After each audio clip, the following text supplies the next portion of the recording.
ভিতরে কি এই আস্ত মুরগি দিয়ে দিবেন? হ্যাঁ ভাই, আমি সেই ভাইরাল সিঙ্গাড়া শাহিন খান এখন আস্ত মুরগি দিয়ে আপনাদের 3 কেজি ওজনের সিঙ্গাড়া বানিয়ে দেখাবো ভাই।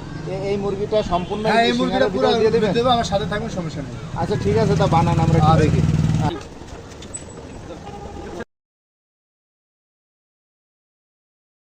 দেখেন, আস্ত মুরগি অনেক টেস্টি, অনেক জোসি, অনেক সুস্বাদু ভাই। এই মুরগি না খাইলে বুঝবেন না ভাই।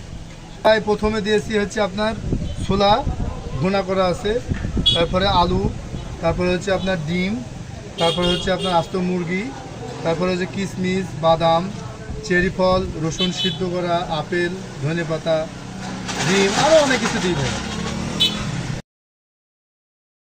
এই দেখেন ভাই, এবার আমি সেই আস্ত মুরগি সিঙ্গাড়া তেলে দেবো ভাই।